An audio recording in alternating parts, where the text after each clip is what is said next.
Taking a look at FIFA World Cup 2026 match England 1, Argentina 2 from a mathematical and economic perspective. Let's look at the basic stats here. These are very simplistic stats. It's not going to tell the full picture, but we can see that the final score is represented by the play on the field. The problem is that it just barely happened because both of those goals were scored very late, so England almost came away with the win even though they didn't deserve it.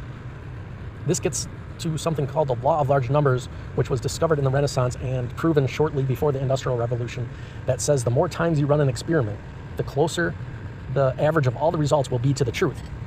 So essentially, the longer you play a sports game, the more closer the final score is going to represent the performance on the field. Now in soccer, there's particularly a bad problem with this because the rules are stacked in favor of the defense. So you really have to overpower the defense quite drastically to usually even score.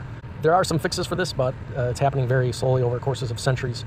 It's just basically bad rule making early on that is still having a bad effect on this. So another way to think about the law of large numbers is imagine this game being played 2 or 3 times a week for a month, and then imagine the final score in aggregate. It's going to be heavily in favor of Argentina. Well, maybe not heavily, but it's going to be significantly in favor of Argentina because Argentina is simply better.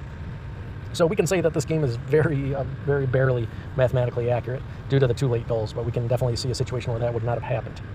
So let's get to the economics now. Wealth and population are the biggest determining factors in deciding the potential a country has to be good at anything. Again, I said the potential. I didn't say it defines how good the country is at anything. It just defines the potential. What the country does with that potential is another matter. This could be in anything. It could be technological development, manufacturing, building a sports team. It all requires economics. So we're going to take a look at England versus Argentina in this regard. In population, they're relatively the same. England has a slight advantage of that, but when it comes to wealth per capita, that's where England really has a huge advantage. So can we really say this game is economically legitimate? It's a close one. I mean, England has a very strong economic advantage when you take into consideration both wealth and population.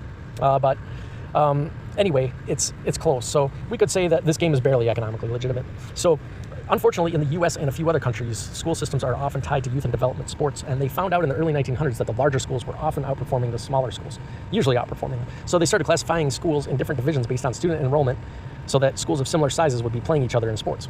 This is an obvious thing that needed to happen, and it also should have happened in international sports, but international sports is still living in the Stone Age. So international sports would look something more like this, because if you want a true man for man and man for wealth result or game to show the true skill, in other words, the efficiency, then you're going to do something like this. Let's take it east of England. Say you created a team out of east of England with players born or raised in that region, and you played them against like Buenos Aires here.